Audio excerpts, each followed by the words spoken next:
So this book is called The Hello Goodbye Window by Norton Juster and Chris Raschka.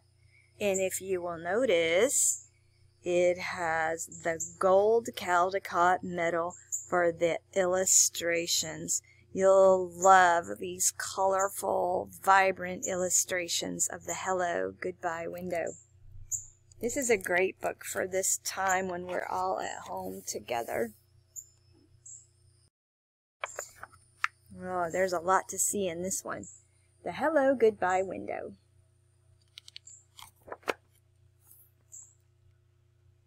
Nana and Poppy live in a big house in the middle of town. There's a brick path that goes to the back porch, but before you get there, you pass right by the kitchen window. That's the Hello Goodbye window.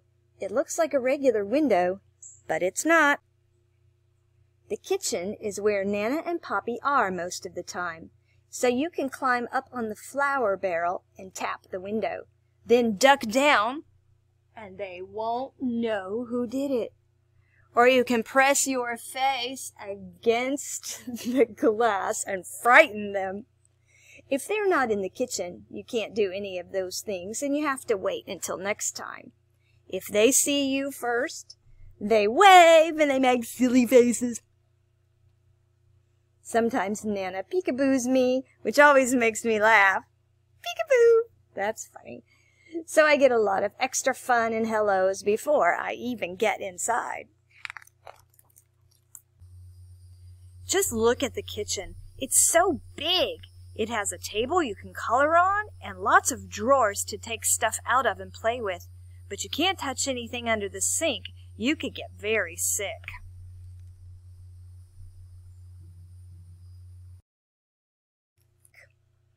There are shelves full of glass jars with lots of everything in them. A step stool so I can wash my hands, very important nowadays, and all kinds of pictures from the olden days. Nana says she used to give me a bath in the sink when I was little. Really? Sometimes Poppy plays his harmonica for me. He can only play one song, Oh Susanna. But he can play it a lot of different ways. He can play it slow or fast. Or he can play it sitting down or standing up. He says he can even play it and drink a glass of water at the same time. But I've never seen him do that.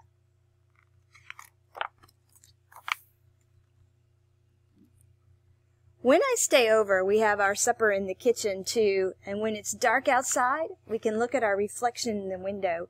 It works just like a mirror, except it's not in the bathroom, and it looks like we're outside looking in. Poppy says, "What are you doing out there? You come right in and have your dinner." And I say, "But I'm here with you, Poppy." And then he looks at me in his funny way. Just before I go up to bed, Nana turns off all the lights and we stand by the window and we say good night to the stars. Do you know how many stars there are? Neither do I, but she knows them all. In the morning, the first place we go is back to the kitchen, and there's the window waiting for us. You can look out and say good morning to the garden and see if it's going to rain and be nice. And you can see if the dog next door is doing stuff in Nana's flower beds. She hates that. Sometimes Poppy says in a real loud voice, "Hello, world! What have you got for us today?" Nobody ever answers, but he doesn't care. Poppy makes breakfast. He says it's his specialty. My favorite is oatmeal with bananas and raisins that you can't see because he hides them down inside. I find them all. When I get dressed, I help Nana in the garden. It's a very nice garden. But there's a tiger who lives behind the big bush in the back, so I don't ever go there.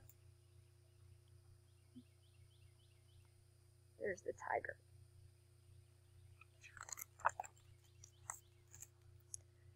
I ride my bike, too. Not in the street, please. Or collect sticks and acorns. Not in the house, please. Or just kick my ball around. Sometimes when it's hot, Poppy chases me with the hose and I yell, "Stop it, Poppy, stop it!" When he does, I ask him to do it again. Nana just shakes her head. When I get tired, I come in and take my nap, and nothing happens until I get up.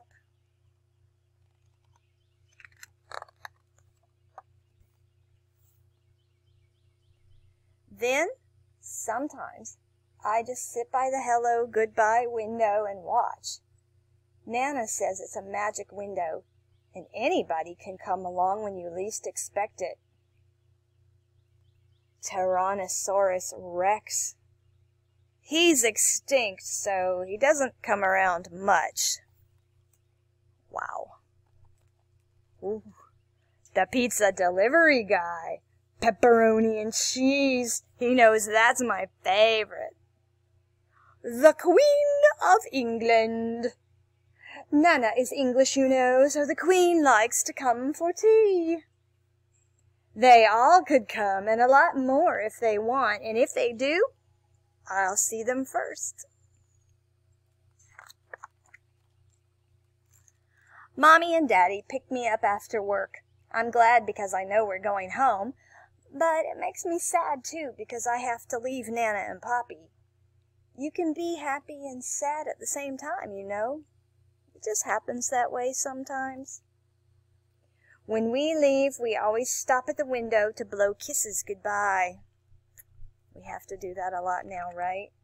Because we're not supposed to be kissing and hugging. But you can blow kisses. When you look from the outside, Nana and Poppy's house has lots of windows. But there's only one hello goodbye window. And it's right where you need it.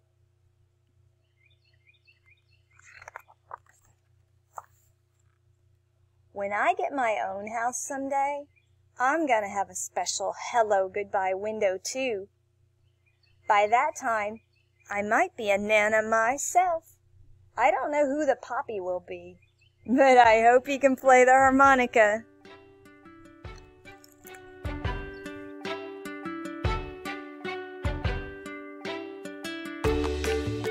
So if you remember, when we were coming to library time, we were talking about fiction books. So this is an easy fiction book. It's a make-believe story. Even if it's about real things, it's still fiction.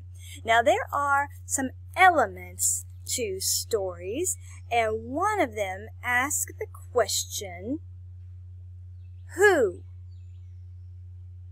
Who was the story about? So think for a second about the hello goodbye window. Who was telling the story? Who were the characters that we were introduced to and that we followed in the story? This gives you a hint. Who? The person telling the story was the little girl, right? And then she was also talking about Nana and Poppy. Those are the characters in the book. They answer the question, who? So another one of the story elements that we want to talk about is when. When does the story take place? Does it take place sometime in the future, last year, 1,000 years ago, yesterday? When does it take place? We can look at our story and we can see when they were in the garden. That was the daytime. Let's see, she was in the bicycle and bringing stuff into the house. It looks like most of the story takes place in the daytime. She even has a nap. So I think to answer the question, when does the hello goodbye window take place? We can say in the daytime. The next story element that I want to ask you about is where? Where does the story take place? So think for a second about the hello, goodbye window. We know our characters. Where does it take place? Is it under the ocean, on top of a tree? Is it outside? Is it inside? Is it in the city? This gives you a hint. The story takes place at Nana and Poppy's house, right? So that's the setting. It answers the question, where? All right, so let's recap. What have we done so far? We've done story elements. Who, when, where. Now another one. What? What happened? What was the story about? Well, what was the little girl talking about the whole time? During this whole book, she's talking about her visit with Nana and Poppy and how much she loves staying there and how special the hello goodbye window is. So that answers the question, what?